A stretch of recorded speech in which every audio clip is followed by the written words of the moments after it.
US, and that's, as a community, we can do it. I think that's the best way to sustain ourselves. Well, as an entrepreneur myself and hearing other entrepreneurs, and Nilesh, my next question is to you, is that when somebody tells me in US we would buy a company at 1x, and here we are paying 3x or sometimes even 4x, how do you kind of justify that? And Indian entrepreneurs do tend to justify, I mean, they tend to say, you know, we are in a middle class market that is 400 million and our growth story is different from yours.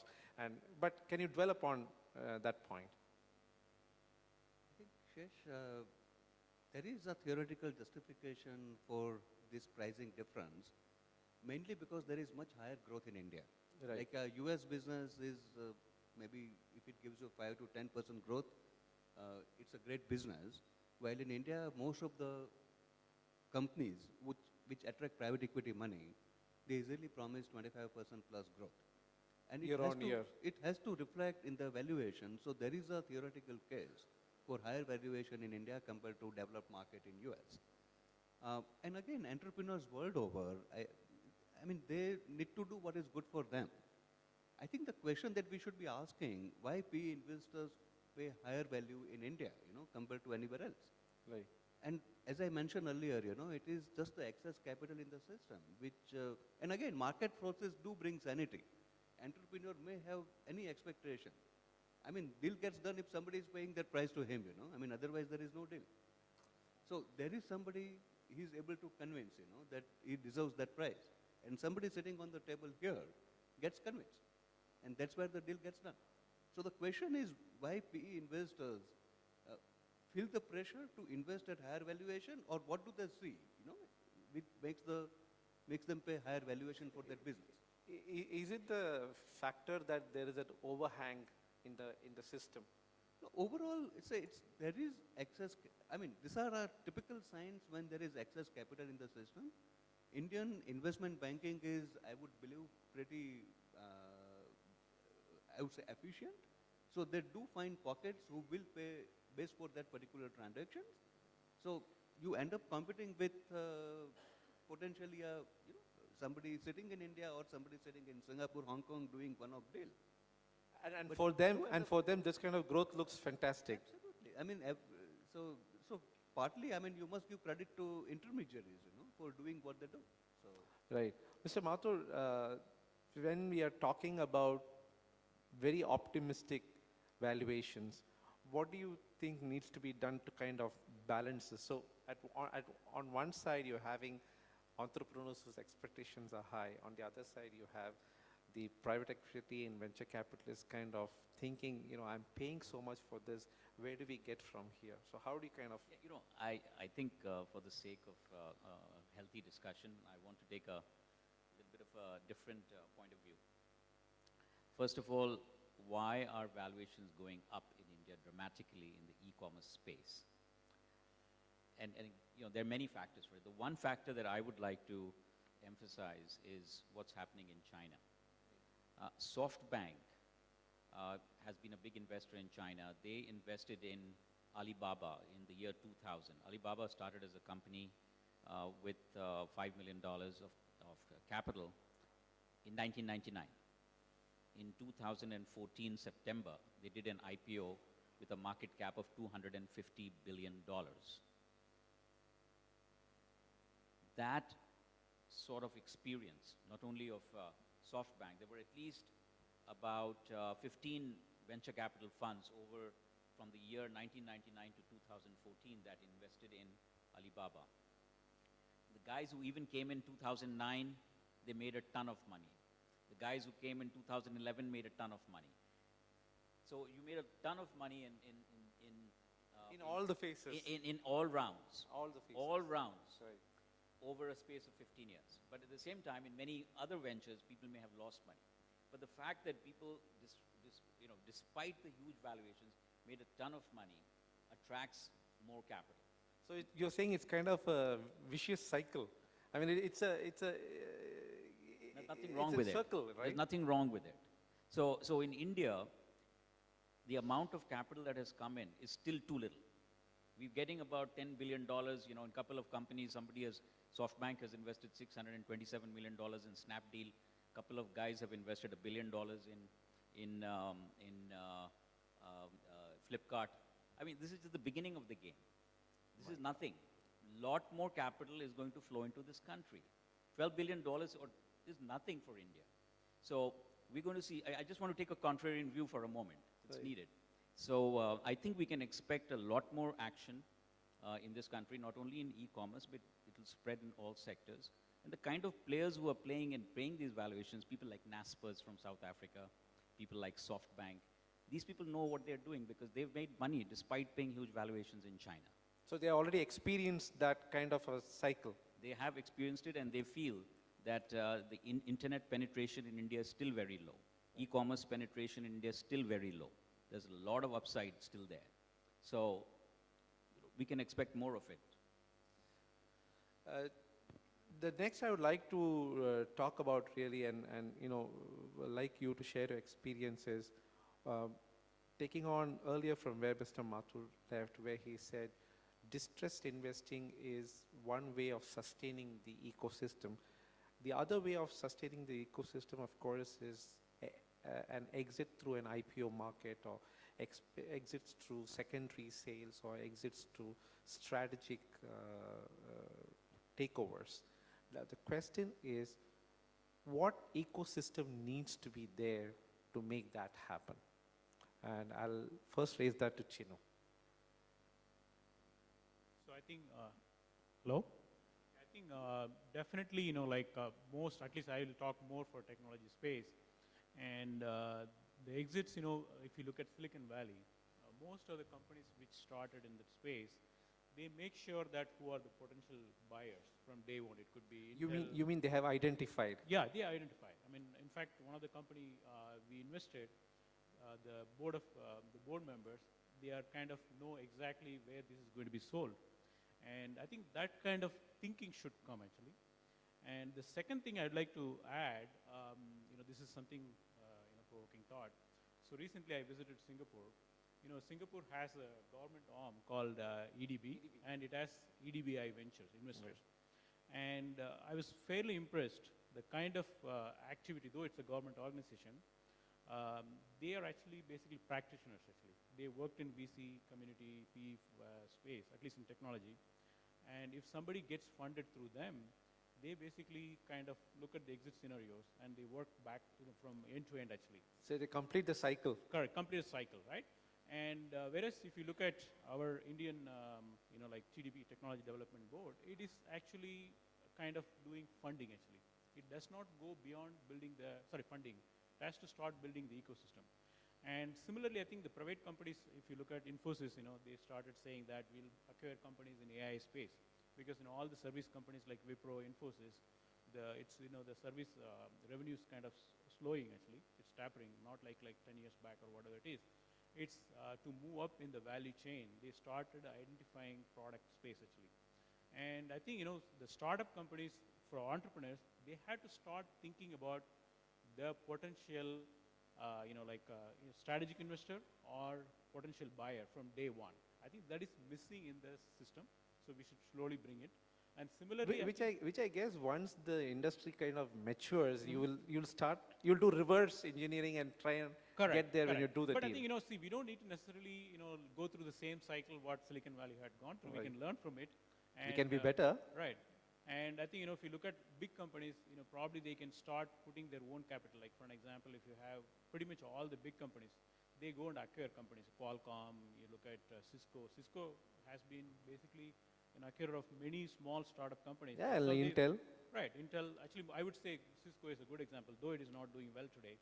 But the thing is, similarly, all technology companies, you know, Wipro, you know, though they are in service, they can start putting their capital arm, the venture arm, start acquiring for, you know, startup companies, create an internal ecosystem actually. That actually will help them to grow their business. Because to go beyond service company, they had to start doing that actually. Right. So you had to work from multiple angles actually. That's Right. the way I look at it. Mr. Nene, how would you kind of think that the exit ecosystem should be? I mean, of course, we have talked about pre-targeted exits now, right from day one. We have talked about distress investing. But for a private equity fund, what would be its wish list? Okay, a couple of things here. One is when we talk about ecosystem, we should also talk about regulatory systems. Okay, now what are the regulatory systems? Regulatory systems is if you are listing, what kind of timeline is required for listing, what kind of processes one is to go through for listing, how easy or difficult it is to list a company. For example, if you are, in many of the exits, if you exits maybe from institutions to institutions in large private equity plays. So if you are saying that SEBI has come, I mean the process today of listing is such that everybody is sane, and obviously there are small investors involved, so they have to be very, very careful. But suppose you have an institutional platform for listing, and I think they are thinking in those directions. So you have an institutional platforms where you can list on institutional platform where everybody cannot participate. For participating, you have to be a qualified investor. You have to be a qualified investors, and you get the same benefit of STT as you get on the normal platforms. That could be one way of doing it.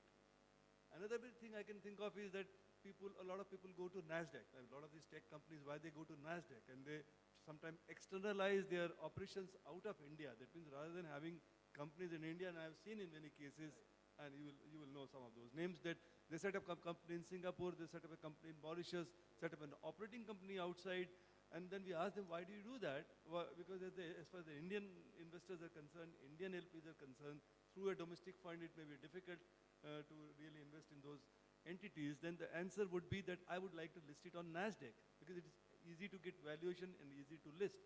So for a domestic company listing on NASDAQ, I know there are certain steps have been taken. Now the rules have been taken. It's but possible. I mean, one has to move much more in that direction.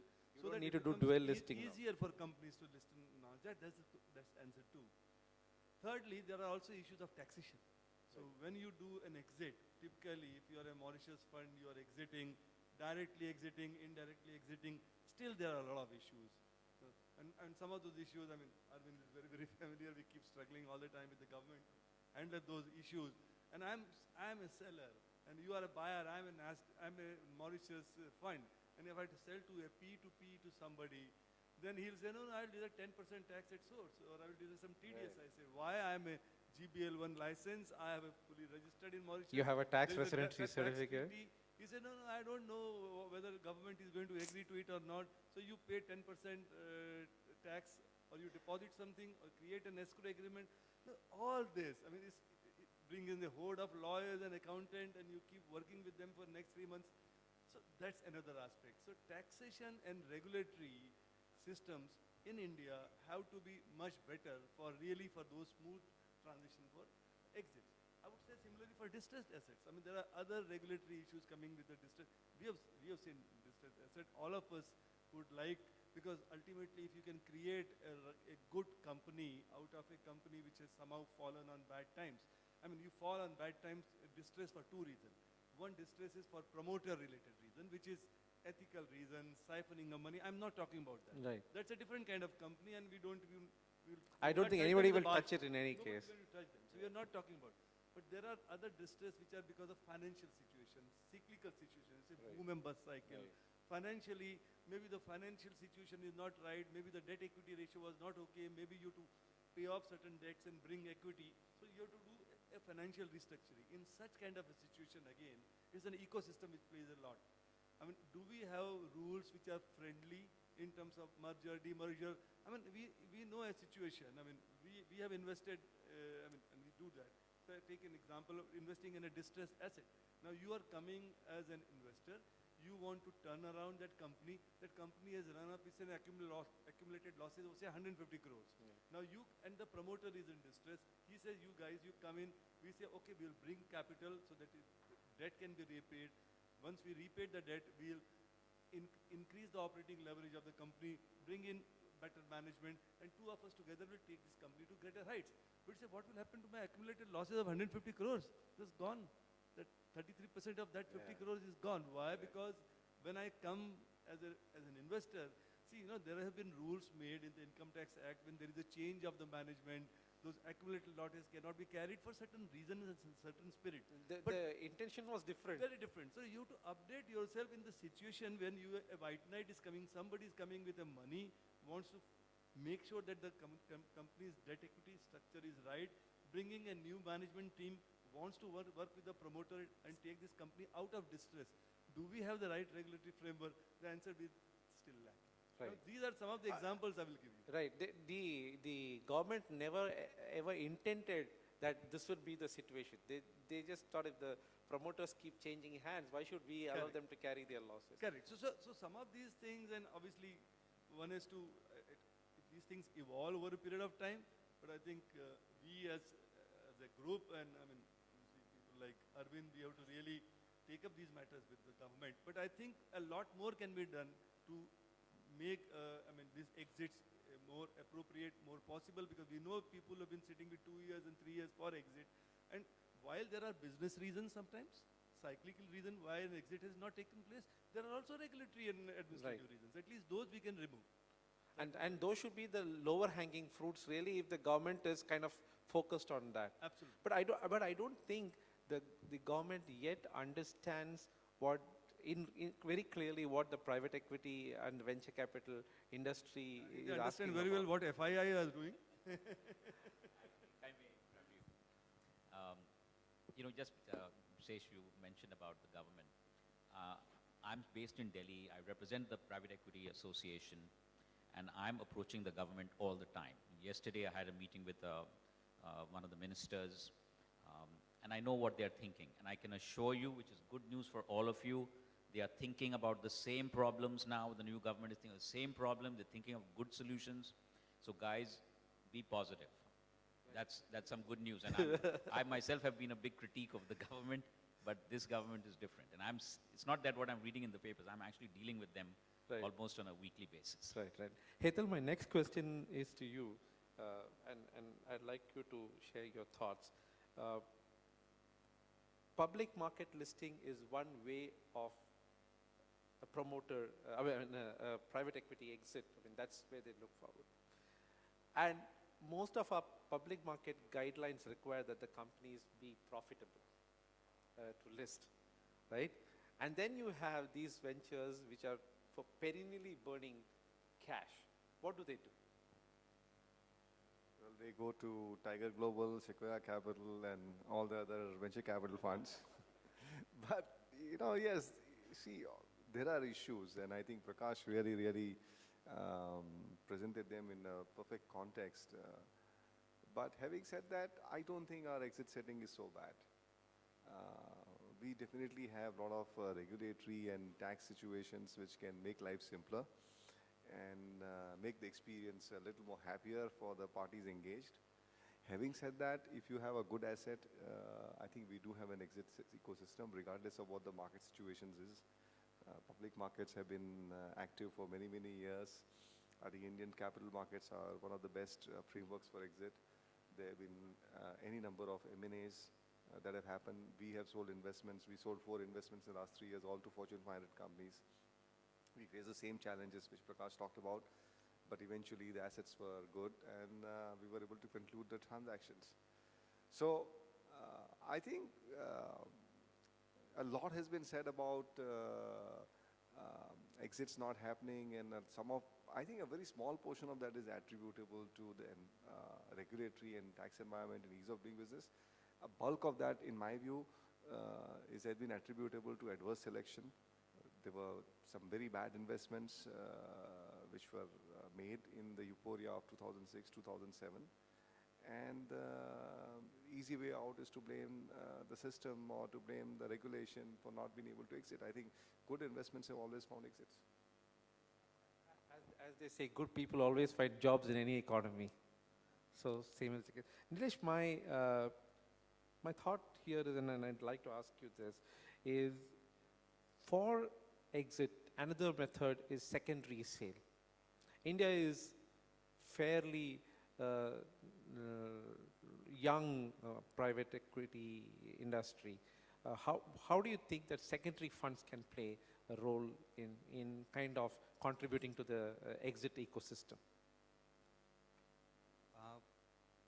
I guess secondary is coming as a reasonably viable option now. For most of the mid-market or SME investors, IPO is one option, but more likely and significant option is a strategic exit. And as I just mentioned earlier, you need very clear alignment with the entrepreneur, because exit is an event which is most likely to create conflict with the interests of the entrepreneur, unless you have thought through in terms of how you want to deal with that situation.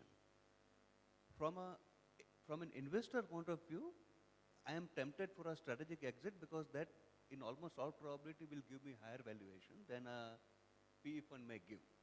So I am more motivated to go for strategic buyer rather than another secondary PE fund.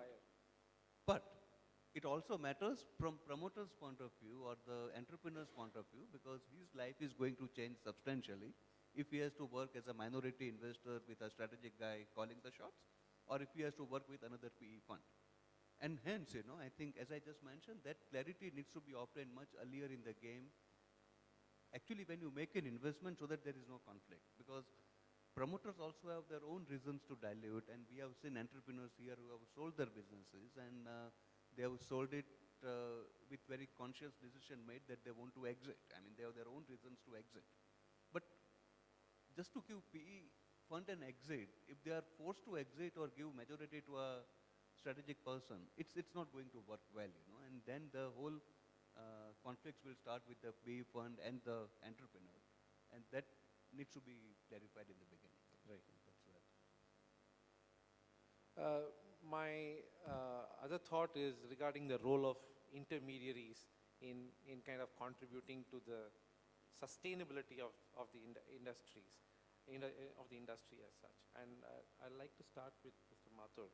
Is how do you see the role of, so there are two questions here really. A is, where do you see the intermediaries contributing? And two, can they really expand their role? And really, three, whether different sets of intermediaries need to come into the industry. Yeah, I think that's a great question.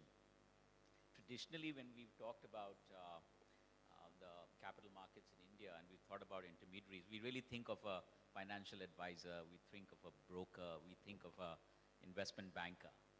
That's what we think are intermediaries. But in the context of private equity, the set of intermediaries is now a broader set. And in my mind, you have to include even consulting firms. So today I was sitting in the audience and I saw a very nice presentation made by Avalon Advisors, and I was very impressed with that presentation, because what we've all discussed right now, there's always pressure on the private equity or a venture capital fund to pay more. So when you're going to pay more, how are you going to justify it after having made that investment? Somehow you have to increase the value of the firm. If you have to increase the value of the firm, you've got to add value. How are you going to do that? So your financial advisor is not going to help you with that. He's not trained for that. Your investment banker is not trained for that. That's the role played by consulting firms. So we have to now see consulting firms as part of the intermediaries, the set of intermediaries that are needed to make a success of private equity going forward. So, value addition. And value addition is not a one-shot thing. It's got to be over years. If the private equity fund is holding an investment for 6 years, it's got to be continuous. And I'm not saying it's just got to be consultants. It could be what are now also called operating partners, that are playing a role in helping private equity funds add value to enterprises. So this value addition bit requires its own set of intermediaries, is the thought I want to share. Right. So Chinnu, my follow-up question is that if you expand the intermediary spectrum, you are adding cost of the transaction. So hopefully the value added is such that the cost of transaction is taken care of. And how do you think it happens? I think it's good actually you brought up this topic. I also echo with what Mr. Mathur had told. See, I think traditionally, my experience, the investment bankers, they have been treated more for the transaction actually. But I think if you look at successful PE transactions, especially in the context of management buyouts, At least I participated in one of the transaction for a particular semiconductor company, which was not doing well in East Asia. I wouldn't be able to tell the name. And one of the top 3 consulting firm, they engaged with me for the subject matter actually. The kind of role they played, like before they putting to the private equity investor was tremendous actually. It's not just the transaction bringing people to the table actually. And so definitely, I think if you look at in India, there are a lot of small and medium enterprises. Many of them are family driven. I think, one is, the traditional, if you look at the intermediaries, they were doing transaction based, bringing people information dissemination actually. But I think you had to go beyond that and come up with strategic value. So at least I know one firm actually started very recently by a group of professionals. They are going and identifying all the companies throughout India which are having revenue more than 100 crores and then how to help them to expand. Because the problem with all these family-run companies or small and medium enterprises, they grow to some extent because of their expertise, but when it comes to scaling, they stop there. Right. I think so many of these intermediaries, they can start playing a bigger role and they don't necessarily stop at 2% or whatever it is. They can go much beyond that, and especially in the context of distressed investment and scaling. And I think we have to also look at what is going on as a platform, because everything is getting platformized. You look at Uber and Ola cabs coming into picture, it is breaking all the traditional brokers or whoever it is, the intermediaries. So similarly, I think you have to start thinking in the ecosystem also, how you have to redefine yourself actually. Nilesh, my question to you is, if everything is getting platformized, if we are seeing the intermediaries adding more value, what kind of, so isn't it something that you got to start developing a relationship right from day one? Because all of a sudden you can't spot an intermediary and then say, I want to consult with you, or so it's got to be a long-term relationship. Now the contradiction here is that our investment cycle is of 6 + 2, 8 years, and then you have possibly another year or so. How do you handle this? Clearly, at the time of exit, we do need help from an investment banker to run the process and identify the strategic buyer or whatever. So either you engage at the time when you need, which is the exit time, or you are in constant touch with an intermediary. And I believe the relationship-driven intermediation, where you are in touch with the company for a much longer period, has far more value, because intermediary's role is not to just run the process and find the best buy, but he needs to have influence on the sponsor and PE fund also. And that happens only if he knows the company well, only if he has a relationship with the entrepreneur, where he takes his advice seriously. One angle is that, okay, like intermediaries you don't respect because they work for fee and they are going to do what is good for them. I mean, there is one set of impression that we all carry. But at the same time, there are intermediaries who work with the company in all stages of their growth. I mean, I'm aware of intermediaries who sort of broker the deal, then they help the company do acquisitions, that I think they keep working on series of transactions. Now, they become part of the management itself. Absolutely. Because whatever, they know the whole promoters thinking far too well. They know thinking of the PE funds. If there are multiple funds involved, they exactly know who is looking for what. Right. And it's much easier because they bring a lot of value. So, Mr. Nene, taking from where he has left, so we know of an entrepreneurial ecosystem, which is basically your chartered accountant, your company secretary, then you have your advising council, and now of late, in the last 10 years, we have seen private equity or venture capital playing soft capital. Who are the others do you think need to be involved from day one? I mean, to make the ecosystem complete. Okay, no, I mean, I think other panelists did mention about consulting firms, and I'll take it a little further. Say, for example, I mean, I have nothing against an investment banker. They do a good job and sometimes are able to create value for their clients. But what happens as an investment banking process, it is only the value maximization. That is the only objective. And in many of those situations, it will be what is called an auction deal. So you take through an auction, go to some 20 guys, so if there are 19 of them, they are bidding, and then go through that process. So in the mind of the promoter, then it is only that, okay, who is giving me more value? But somebody has to tell him, whosoever is coming to you, he is coming to you to become your partner into medium to long term. So it is not that it's a one-off transaction, unless it's a complete buyout, then his promoter is gone. But even then there is some linkages. But in most cases, it is a partnership over a longer period of time. So when you're looking for a partner, so you're not just looking for value. You're also looking as to how I'm going to relate with this company. Is the culture of partners